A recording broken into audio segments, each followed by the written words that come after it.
When dealing with hostile parties, you must consider their wants, needs, and even superficial desires. The entire... Professor Bale, are you the same Bale from the stories of Village Doka?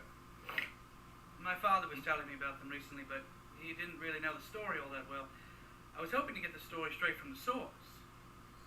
No, I don't talk about that.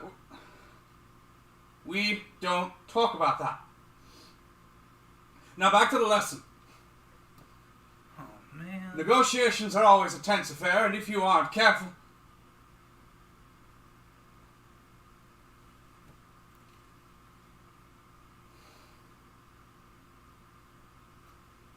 Seeing as how this class has never been more attentive than when that topic came up, perhaps it is time I faced up to this. I need you to picture a tiered village built into abrupt cliffs. The buildings in the village just as straight and sharp as the cliffs they are built onto. Made mostly of sandstone, though thick oak wooden structures around, creating a contrast between the light orange sandstone and the dark wood. That is the village I was raised in, the village of Dokar. This village was run by a people. Well, more like a cult. The Burr-lohns, they had a narrow and delusional sense of what constitutes a person. It was all centered around physical prowess, believing that the inherent strength they were looking for was only given at birth. Any child born in the village who was examined and did not meet their insane standards was dashed against the rocks, murdered. I certainly don't match the standards they had. My short, squat stature would be of no use in their eyes. The only reason I'm alive is because I was born in a different village.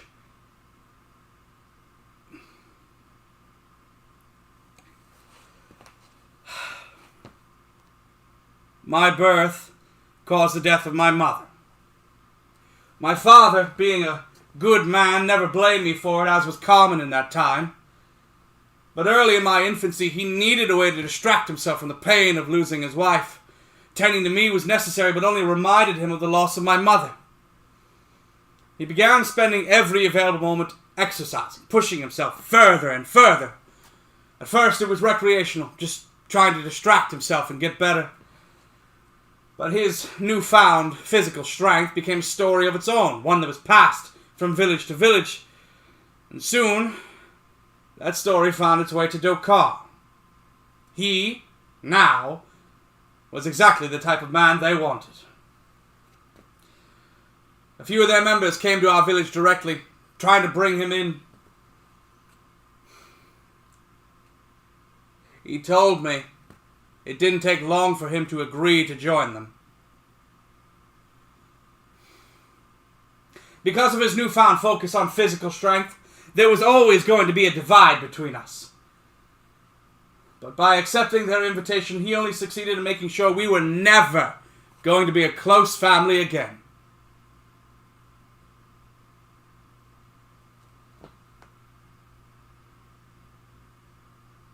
Maybe that's what he wanted.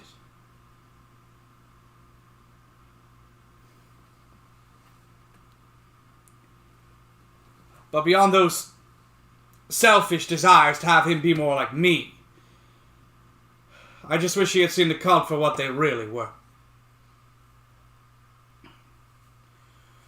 When he agreed to join them, they examined me.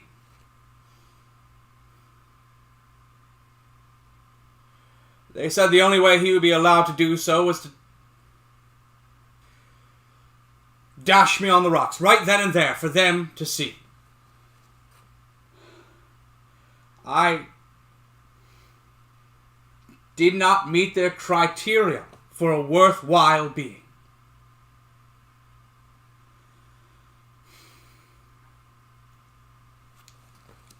He refused. They insisted, but he would not budge. They grumbled, but ultimately decided his service was worth more than my death. I was allowed into the village under a special circumstance. If there were any reasonable people already living in the village, they would have questioned this special circumstance offered only one person, and the illusion would have fallen apart. But the villagers already living there had either not needed to make that decision or were too far into the cult's teachings to question it. And so I was raised in this village as mistreated would not be the proper term, but an outcast, unwelcome anywhere in the village. There was a distinct sense that everyone just put up with my existence. As a result of this, as soon as I was able to be on my own, I began venturing outside of it. It wasn't long before I met the village's neighbours in the nearby woods where the oak trees used in Dokar had come from. A village of satyrs resided in there. They were friendly with both myself and Dokar. For those who have never seen one, a satyr, fully grown, is about half the height of an average man. So even today, I'm only slightly taller than them. I fit in much better with them than I did with my own village. Satyrs are small, but are much more densely built in muscle, being able to lift an entire fallen tree with one hand. They have a human torso and upper half, and a goat's hips and legs. They have pointed ears and small goat horns that grow out of their heads. The origins of their species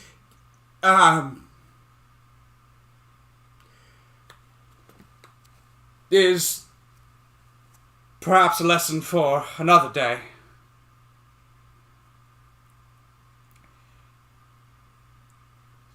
Satyrs specialize in metalwork, crafting great weapons and armor, something Dokar was very interested in.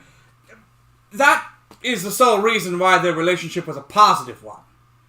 There were warrings in the past between the two based on an attempt to dominate each other, but those battles had ended in a stalemate, and those years had long since passed. All of the newer generations had rid themselves of that hatred. The satyrs were several hundred strong, just like Dokar. But among those several hundred, I was able to find 3 who were around my age and took a liking to me. Kin, Kolo, and Haran. Funny names to a human child, but normal names for them.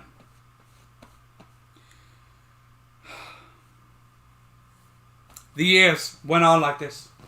I took any chance I could to get away from my village, spending time with my friends and theirs.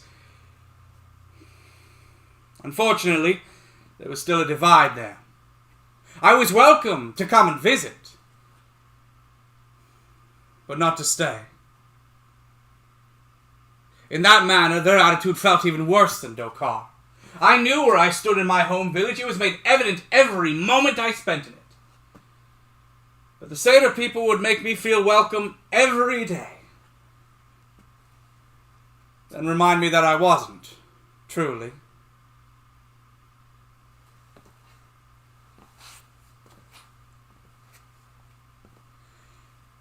I had, in fact, stayed a few nights in their village, urged on and hidden by my friends. One of those times we had reached early adolescence. Because of the Satyr's growth patterns, that meant my friends were ready, able, and more than willing to drink. It didn't take much pressure from them to get me to start drinking. Well before my body was developed for it, and way above what it could tolerate. I don't remember much of that night, just flashes of some kind of fight. But I did not fight back. But I do remember having a distinct feeling that I was safe, that my friends would protect me. And something that evening proved that protection would happen, no matter what.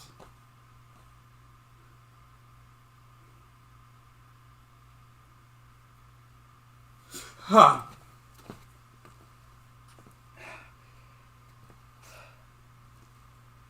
As I reached later, teen years, my human desire to explore and see new things began to grow. I always had the sense of the cult village I lived in being just that, a cult. But that became more and more apparent as I grew older. I spent almost no time in Dokar anymore, spending all of it with my friends, and even less time in their village, and more time scouring the woods. Through my tight friendship and years spent with the Satyrs, I had learned many of their legends. And one day, Kolo suggested heading to a known part of the woods. Not known because it was well mapped or even often visited, but because it was a...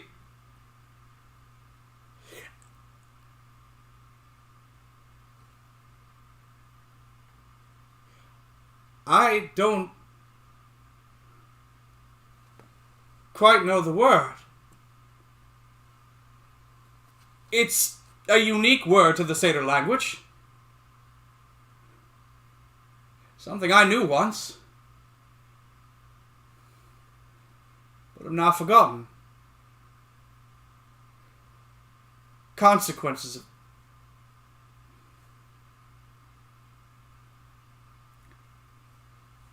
In the human tongue, it means something between holy and cursed. I protested to the idea of visiting the place, knowing the legends surrounding it. But the others outvoted me. Even with all my time spent with them, they knew more about their culture than I did. If they felt it was an exciting place to go, then I would follow. The focus of this supernatural place was a rotted tree. The trees surrounding the area were all the normal dark-colored oaks, but the Everdeath tree, as they called it, was pure black, looking ashy, flaky, like one touch could cause it to all disappear into dust. In the base of the tree was a hole, large enough for even a human to walk into with ease. But just as the story said, the entrance was in such a position that no light ever reached into its mouth. It was just a gaping hole of darkness. The stories say countless satyrs had gone in, but none ever returned. My friends began bickering among themselves, and I'll admit it was a bit of fun watching them, each trying to work up the courage into themselves by saying the others were too afraid.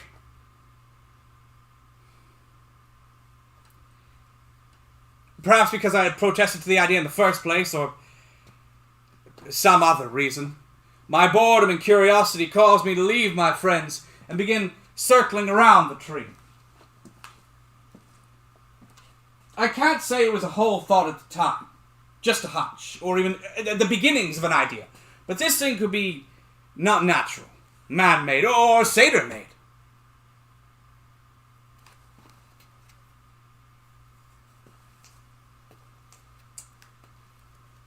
My friends didn't notice me when I began to climb. My plan was to climb as high into the tree as I could, sit on its jutting branches, and call to them, begging them to try and do the same. It would at least pull them away from their pointless chiding. I made it up a few branches, but then what little strength I had really began to give out. I reached for the branch above, but my fingers slipped from it. I began to fall. I grabbed desperately at the tree. My hands came to a sudden, painful stop on a knot sticking up. It held me as I got my bearings. Then it slowly turned. It made a full rotation, then stopped. I heard a click and a hissing sound from below.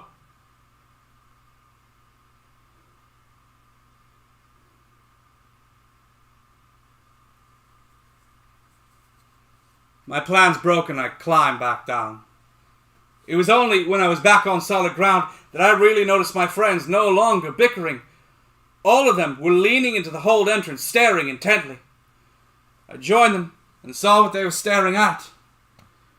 There was no longer just a black hole, but a passageway had opened leading downwards. This time, there was no need to spur each other on. We all began to descend the steps without question, curving around and around. There were signs of a cave-in that had happened, but the rocks had long since shifted away, and skeletons of satyrs who must have been killed in the cave-in were trapped within.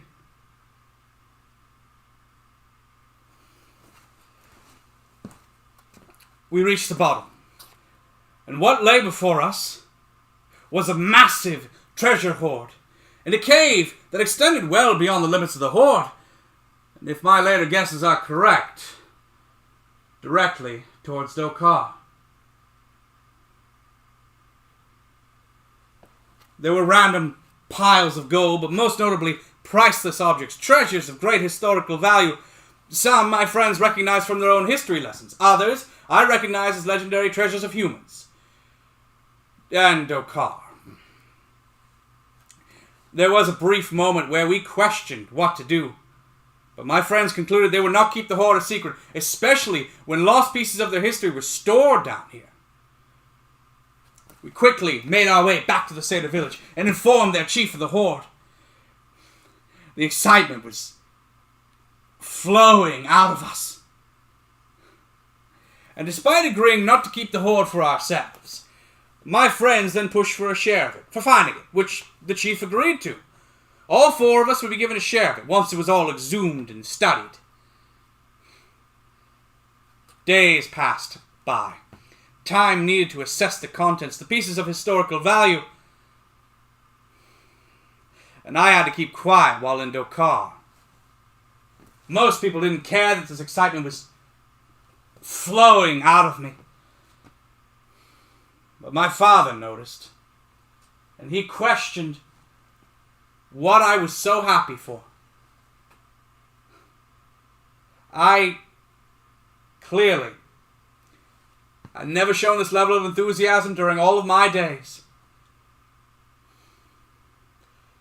And I couldn't tell him.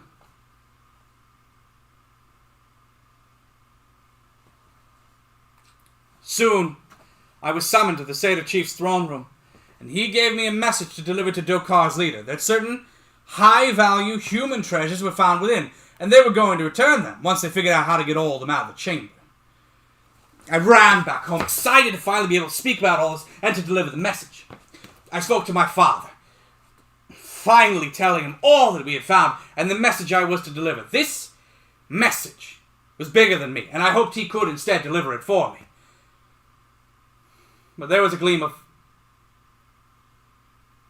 pride in his eyes, and he demanded that I be the one to deliver the message. He escorted me to the leader's throne room. The guards there grumbled at my presence and my father's demands, but they obliged him. The leader was in his throne room, but beyond the initial glance that made him aware of my presence, he did not look at me for all the time I was in there. He tried to appear busy, but halfway through telling him what had happened and the message I was to deliver, he ran out of things to do and just stood there, looking away from me. I delivered my message, and he seemed uninterested, letting out only a small grunt to show he had heard me.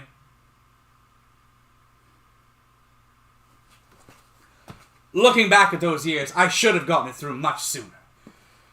But it was only then that I became acutely aware that no matter what I did, no matter how hard I tried or what glory I brought to Dokar, I would never be able to justify my existence in his eyes. Still, I kept up my manners, thanked him for his time, and left. As my father turned to leave with me, his leader called for him to stay. A flash of hope was exchanged between us. Even if he was unwilling to speak with me, he had definitely heard my message, and it affected him in some way. I left the chamber. Alone.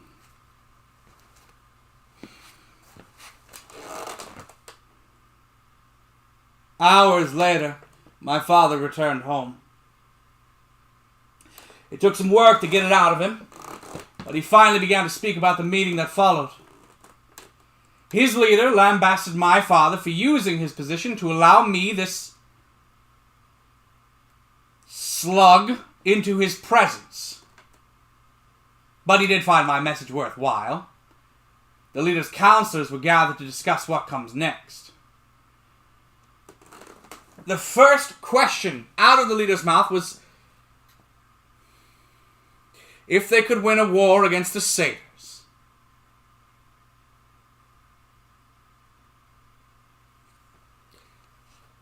In retelling the events and my message, I had been careful to only mention that human treasures were found. I said nothing of the hoard of treasure beyond them.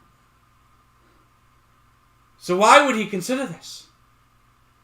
Even his military commander seemed shocked by the question. After a tense moment of silence where no one wanted to answer him, the leader burst out laughing, claiming it was simply to make sure everyone at the table was awake and attentive. Then discussion turned to the treasures themselves, what they could possibly be, lost throughout their history, even extending beyond their history and reaching into lost human treasures. My father was ordered to give me a message for the Satyrs, that they would accept the offering and look forward to it, which I delivered to the chief, word for word. I didn't mention the events in Dokar this time. Everything looked to be going well. Days went by, and I noticed the treasures were being brought up from the cave, but I was never given any other messages to deliver. Soon, my father began to ask if I had in fact delivered Dokar's message, and when we could expect the first batch to be brought. And I didn't have an answer for him. I confided in him that all of the treasures had been started to be brought up, but the chief had not spoken to me since.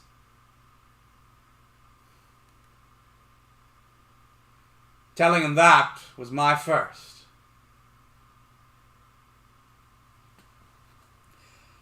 I gave the Satyrs a few more days, but once all of the treasures had been brought up, then I began to ask questions. So desperate to please. The chief gave me vague answers, no clear timeline, and he seemed to be having to refocus his attention on my questions several times. But the leader noticed the time passing as well. After Dokar's initial message, I was never contacted again. Soon, messages were being delivered by others to the Satyrs. Clearly they did not want or trust me to do it. Their messages started weekly, then turned almost daily. They began polite in tone, but became more and more angered by the lack of response. Soon the Satyrs stopped sending anyone to listen or respond to their messages. The leader took notice of all of this. In an effort to threaten or escalate things, the leader began having military units training in the field between Dokar and the Satyrs' village. He knew they would be able to see this training and would take it more seriously. The answer to that was shortly after, as the Satyrs began public training of their own warriors.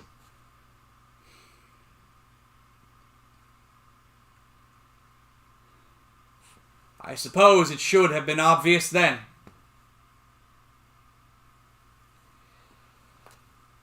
While heading out of Dokar one day, I was grabbed by some guards and dragged into an alleyway. They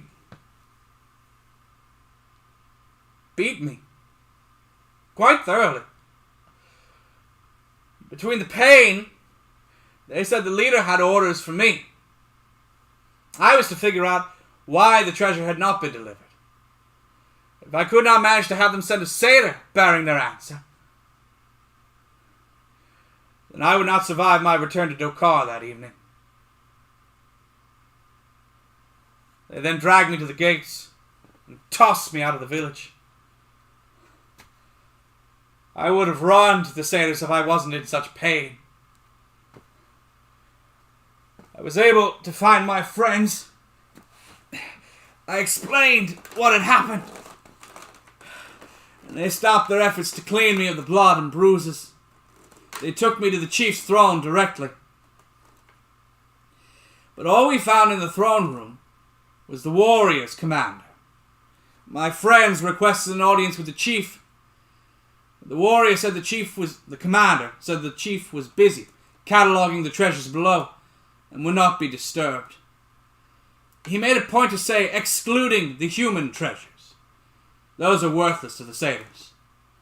The commander was the one in charge for now.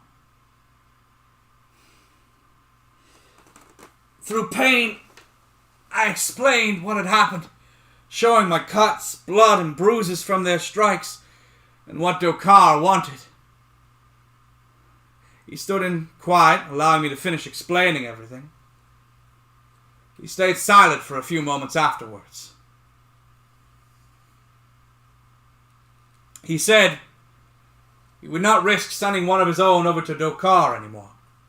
They have made it abundantly clear that they are trying to escalate these issues. But they do have a message for me to deliver. He wanted Dokar to know they aren't getting anything anymore. If they must look for a present excuse as to why, they need only look to their military aggression. If they want something more deep, then they need to look into their past. The message made it clear. No treasures would be delivered. After a moment of shock from all of us, my friends protested on my behalf. They brought attention to my blood and bruises, what the humans had done to me. They pointed out that if I was to deliver this message, the humans would kill me just for its contents. All he said was, "And?" Everyone went silent at that simple word. They did not care, just like...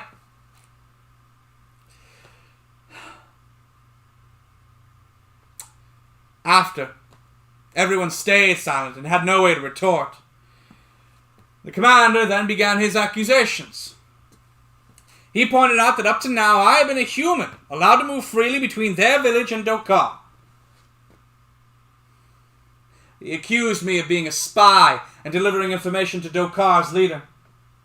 I am free to deliver this message and die, and that will stop the flow of information. Or I could stay here as long as I like, and the information flow will stop that way. Whichever I choose.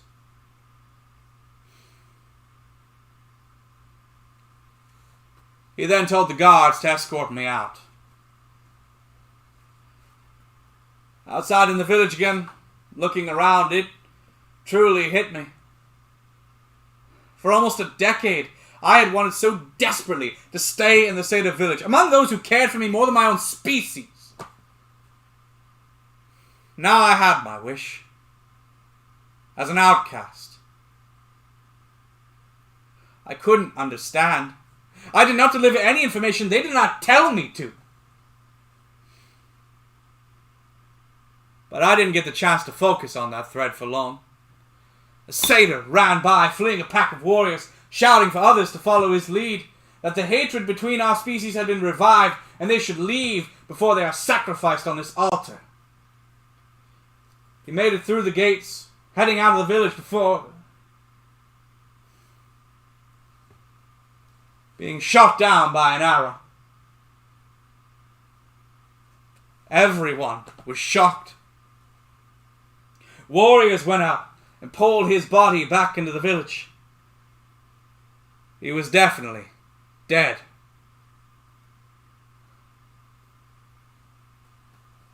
after they brought the body in, the gates to the Satyr's village were being closed, something that doesn't happen.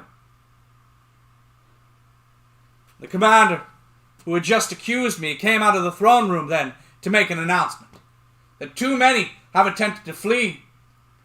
A lockdown was being put into effect immediately. No one allowed in or out of the village. Looking down at the crowd, he then pointed at me, saying, "Except for me.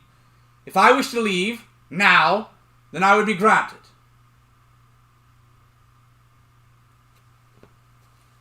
If I left and went back to Dokar, they'd kill me.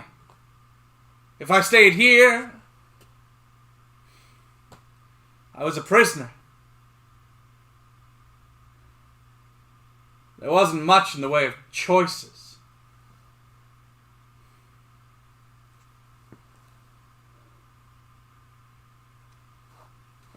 I walked away from the gates.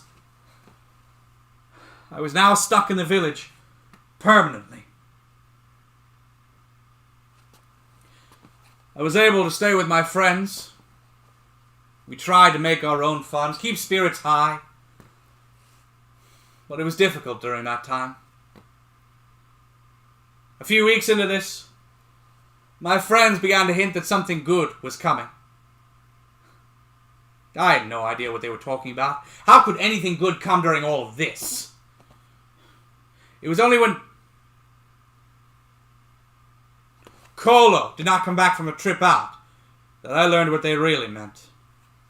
We went out looking for him, and we found him, severely injured and being dragged away by a warrior unit. We were able to stop them and demand to know what was happening. The unit captain stepped forward and proclaimed in a rehearsed tone that Kolo had been caught stealing materials from the stock. Materials that, when compared with other materials reported missing, make a clear picture that he was looking to escape. As punishment for his actions, he is to be conscripted into the warrior unit. And, being that the amount of material stolen was so large, he could not have possibly acted on his own.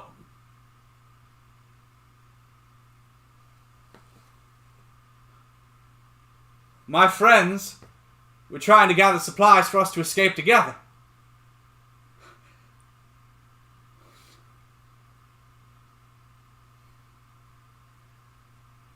Kin and Harren were to be conscripted as well, under suspicion of theft from the stock. They moved to take my friends away, and something snapped in me. My friends fought back, and so did I, for once. Even with my weak build, I was able to pull one of the warriors off of my friends.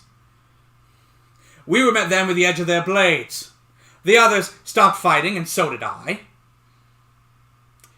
The unit captain, despite never being involved in a scuffle, dusted himself off and told me that I was here on an exception from the commander.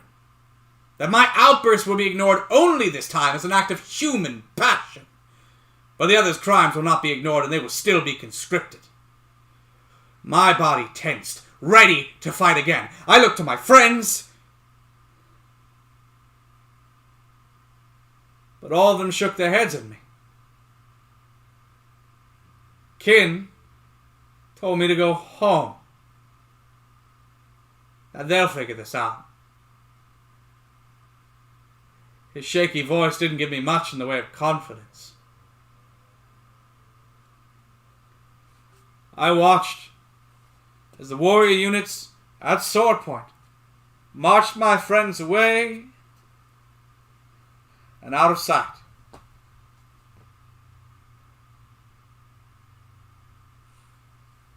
For the next few nights, I couldn't sleep, running the events over and over in my head, trying to think of any way I could have gotten us all out of there.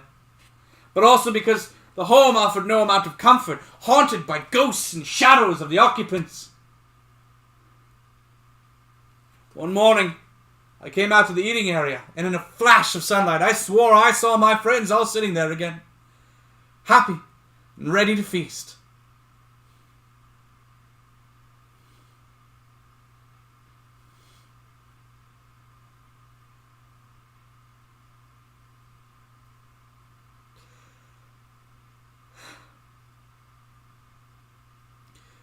The sun was out of my eyes, they were gone. My friends were not sitting there. And they may never again.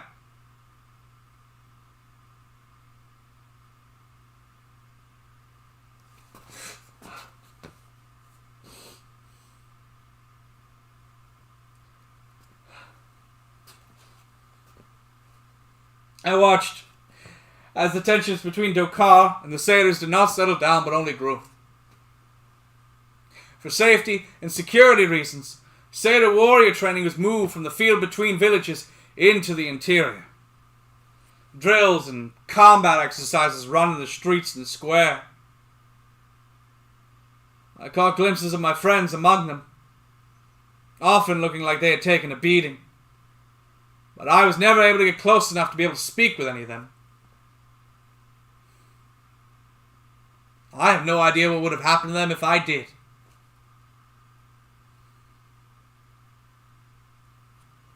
Then, an announcement was made that a battle was scheduled to take place. Most of the guards and warriors would be meeting the day prior to discuss how the battle would go. I saw an opportunity. During that meeting, guards on patrol and watching the walls would be at a minimum. But escape to where? I couldn't go back to Dokar.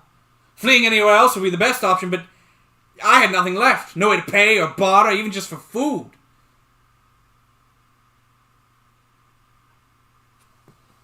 But the human treasures had been disregarded. The chief had deemed them unimportant. My plan to escape the village during their meeting switched to sneaking into the chief's throne. It took some doing, but with most of the guards at that meeting, I was able to get into the throne room, then below to where the treasure was stored. During my infiltration, I needed to hide a few times from guards making their rounds. I overheard some of them talking about the chief's state. He had been in the treasure chamber for weeks. He wouldn't sleep. He barely ate. They believe he had been overcome with dragon sickness. When I made it to the treasure room, I found the chief there, standing among the gold, mesmerized by it all. He truly was lost to the gold and treasures. It wasn't hard to sneak past him and find the corner where the human treasures had been stuffed out of the way, almost discarded.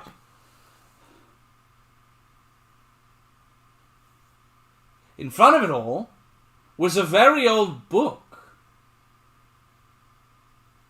One that I recognized. It was in the cave. I did not recognize it as some human treasure. Taking a moment to check on the chief, nothing had changed. I began to read the book. The page it was open to. It detailed the aftermath of a cave-in. The one that had trapped the satyr guards down there. The author of this journal. And one of the skeletons we saw when we entered. They said it was the humans who had set off the cave-in. The Burr-lohns attacked this hole-in-the-ground entrance where these satyrs were stationed, pushing them back down into the cave, then retreating. As the satyrs moved to give chase, the cave-in was set off. They believe the attack was because the Burr-lohns' jewels had been stored down there as collateral, while the satyrs worked on a weapon they wanted. According to the entries, it was a few days later when the author mentions hearing loud noises and construction above. They hoped it was satyrs trying to loose the rocks trapping them.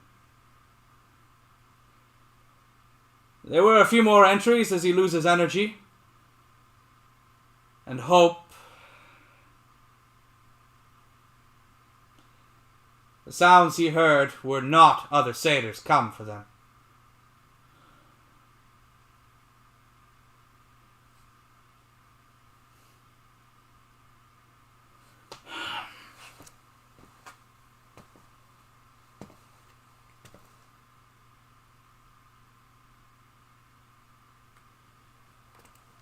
it must have been the Burr-lohns, setting up their man-made ever-death tree. The tree must have been set up as a way to guard the Burr-lohns' valued treasures.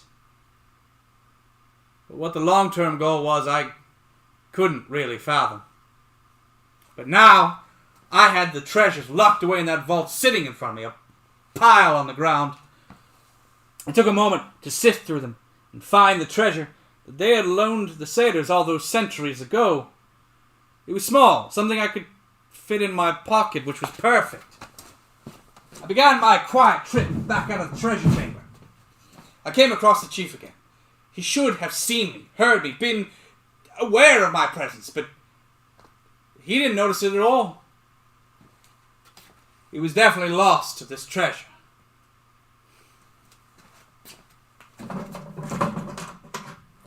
By the time I was able to make it out of the throne room, I was too late to make it out of the village.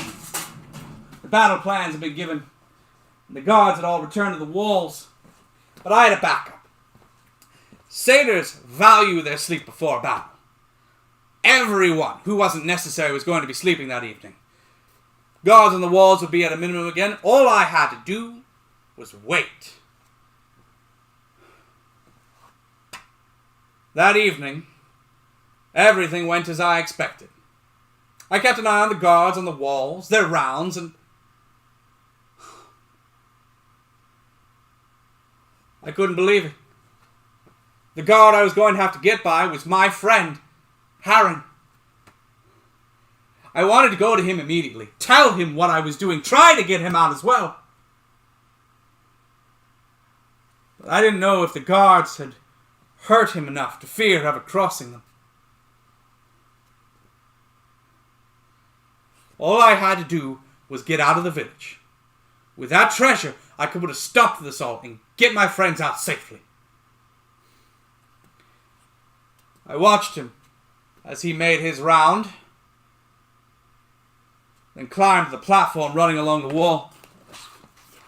Once up there, I began to gather rope. I caught a glimpse of the field between us and Dokar. The quiet night, the wind moving at a gentle pace, the moon climbing the sky and the stars fully out. It all seemed so beautiful, so distant from everything that was happening here. Like I was sinking into a peaceful world.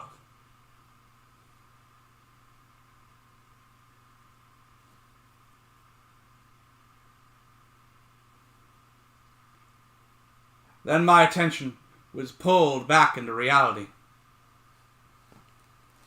Harren had completed his round and was now looking at me, asking what I was doing up there with it being so cold. He did not seem any bit suspicious of what I was doing. I stumbled over my words as I told him I was just trying to get a view of things before, well, what was supposed to happen tomorrow. He looked out and nodded a bit as well, staying quiet. Seemingly satisfied with my answer, he walked past me to begin his round again. Once he was out of earshot, I began uncoiling the ropes up there. I wrapped it around a post and created an anchor. Before I could toss over the wall and begin to climb down, I heard Harren coming back from where he had just left. He started asking something, but he never got it out. He rounded the corner and saw what I was doing. Shock was the only thing on my face at that moment. He looked between me, the rope in my hand, and the anchor I had made. He finally let out a gentle question. "You're leaving?" There was no anger or malice behind it. It did not have the volume to alert anyone else. I stumbled even worse with my words. I couldn't cobble together an excuse. I told him I was leaving. I offered him to come with me. He then looked back to the anchor I had made and began to stride towards it with purpose. I was certain he was going to cut it down. Instead, he grabbed it and pulled it tighter with his superior strength. He said, "There, that should hold your weight better. I'll pull the rope up when you're off of it." Harren then turned to keep lookout and block anyone from seeing.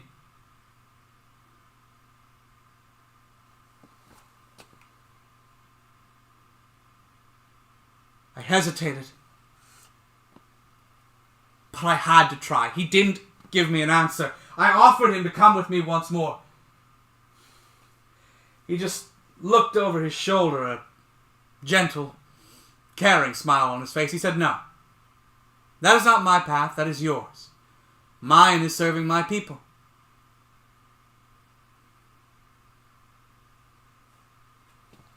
I had to accept that. Not because I agreed with it, but because I knew he was being genuine. There would be no convincing him otherwise. He would follow his path to the bitter end. And he already knew the end coming for him.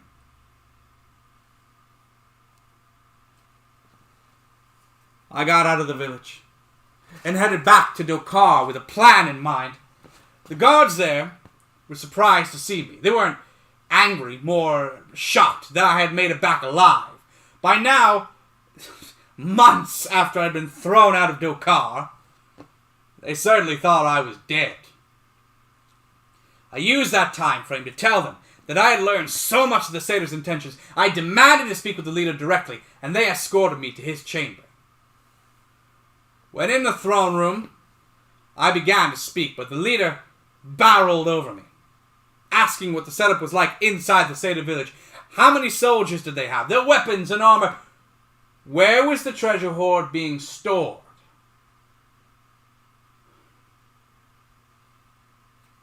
I had come up with a plan to offer the Dokar treasure I had taken as a bargaining chip to get him to call off this battle. But his questions, his attitude, they all made it clear that nothing was going to stop him. If I had offered the treasure, he would have just taken it for himself and fought them anyway. I kept it secret. And once I answered his questions to a satisfactory degree, he told me to leave so he could prepare for the battle tomorrow.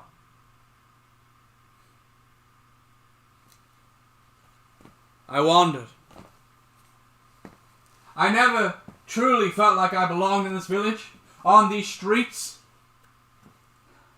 But now, that had taken on a new level of disconnection.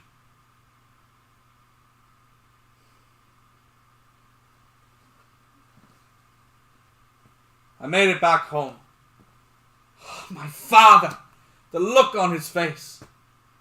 He was amazed to see me alive. He was certain that I was dead, or perhaps fled. "Why didn't I flee?" he asked.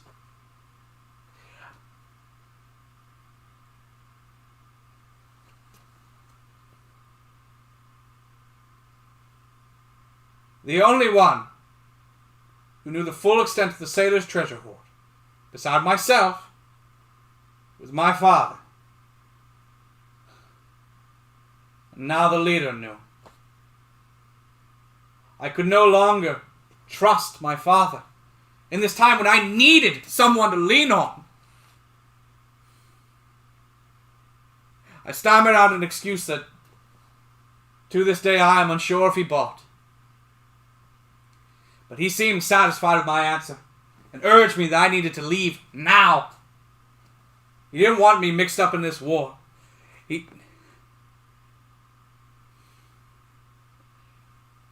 He pushed me out the door. And I left Dokar. No one tried to stop me. Even now I was disregarded. With nowhere to go, I sat in the field between villages.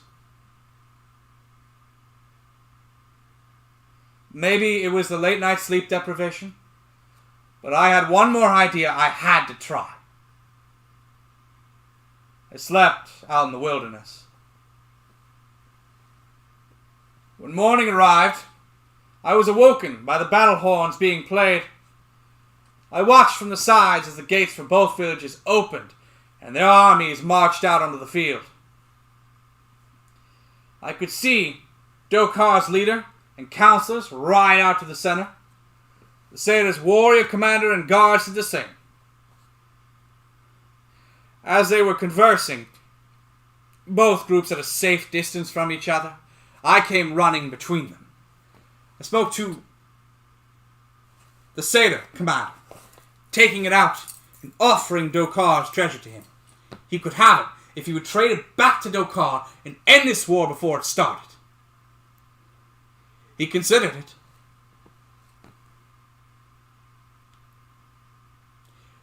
He then asked where I got the treasure from.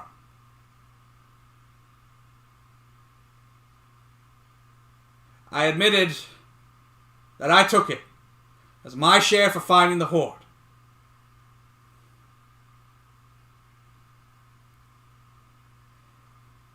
He then said he has no interest in human trinkets.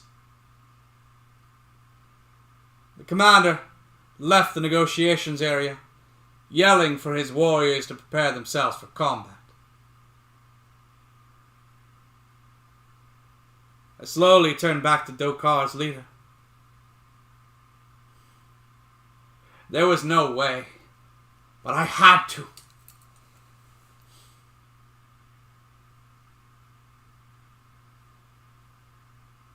He looked down at me and said he will have all of his treasure before turning his horse away and riding back towards his soldiers.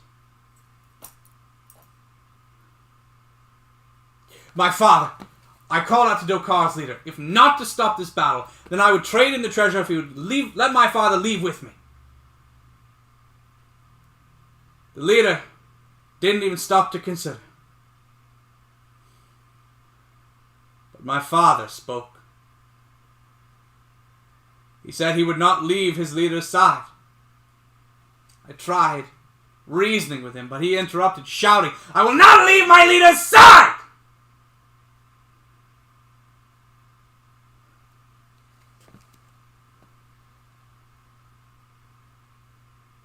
He told me to go, leave the battlefield, live my life. My father then turned his horse to follow his leader.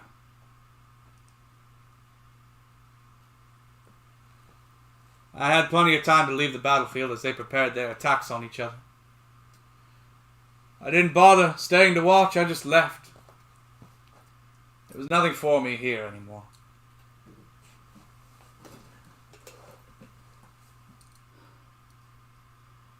I only heard from legends and stories later that the battle killed everyone on both sides. Things were evenly matched, both sides taking out a soldier for a soldier, looking like another.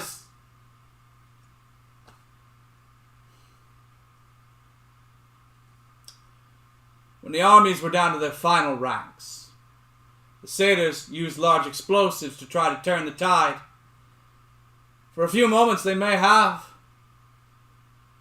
Then the ground beneath the battlefield gave way. All who had survived up to that point were pulled underground and buried. Stories say all that remains there are 2 run-down, unoccupied villages and a large sunken space between them. The treasures in the Satyr's possession have all been taken by bandits and looters and flitted away, lost to random corners of the world again. The only thing that remains in that chamber is the skeleton of the Satyr chief.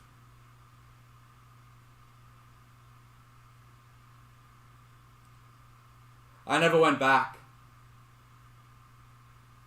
My friends, my family, all of them were lost in this pointless show of power. I tried my damnedest to pull them back from that brink, but they were hell-bent on killing each other. I could go back. There's nothing there now, nothing that could hurt me, at least not directly.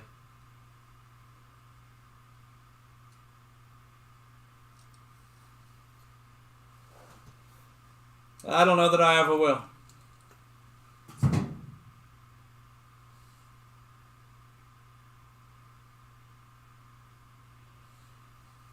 I never saw the battle, never heard it. All I ever got was stories long after the fact. I don't doubt that they are true, but to me they are just that. Stories. Going back, I won't be able to avoid it any longer. It'll be real. Real that those I loved killed themselves for what amounts to little more than a cult. But maybe it is time. Judging by the sun's position, it is past time for this class to be over.